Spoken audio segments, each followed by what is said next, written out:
tentang pemilu, tentang pemilihan presiden. Nah, ini masuk kategori politik.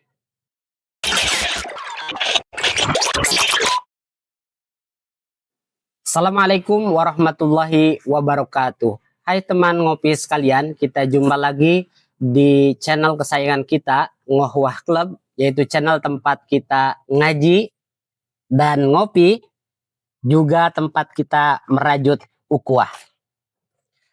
Teman-teman ngopi sekalian, pada pertemuan sebelumnya kita membahas tentang dua hal. Pertama, tentang banyak kesalahpahaman orang dalam melihat ilmu politik yang dia pahami sebagai politik formal ya. Jadi pembahasannya itu tentang pemilu, tentang pemilihan presiden. Padahal tidak selalu demikian. Politik itu justru beroperasi dan hadir di kehidupan kita sehari-hari.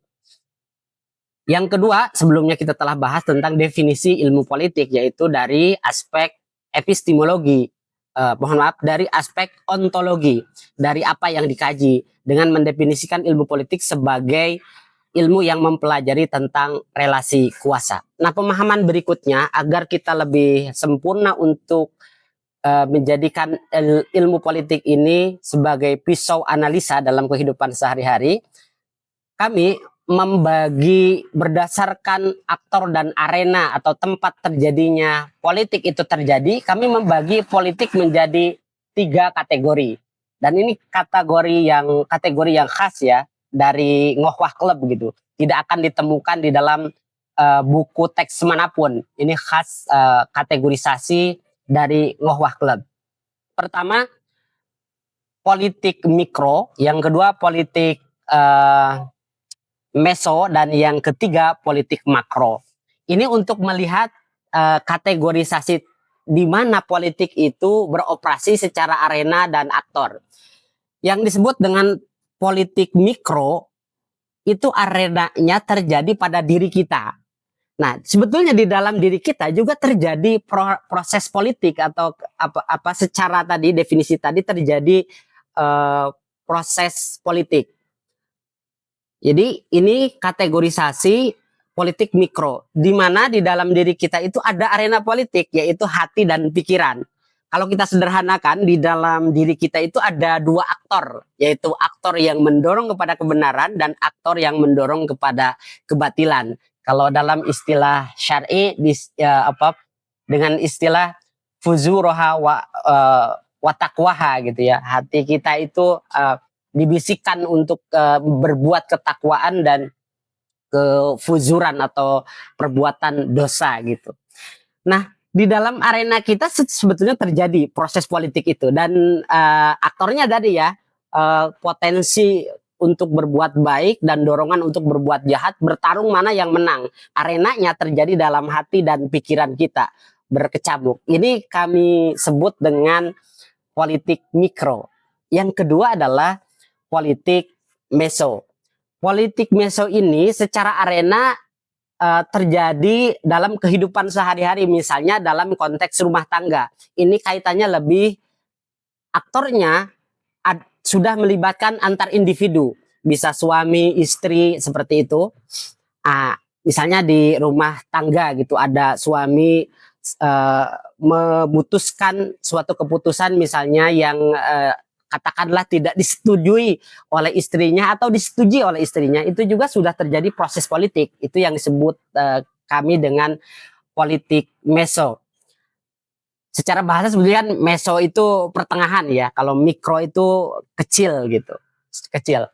Sementara politik makro ini adalah politik yang secara aktor dan arena melibatkan institusi yang formal dan sifatnya sudah lebih luas. Kalau di masyarakat ya misalnya organisasi kemasyarakatan, kemudian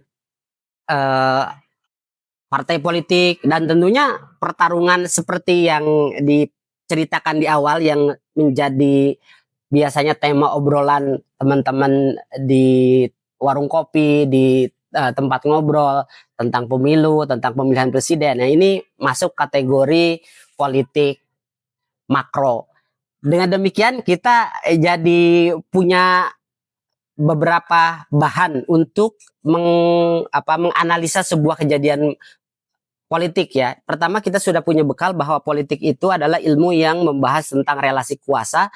Kedua, dari segi arena dan aktor, arena itu merujuk kepada tempat terjadinya kejadian politik dan aktor itu merujuk kepada pelaku yang menjadi subjek dalam perbuatan politik.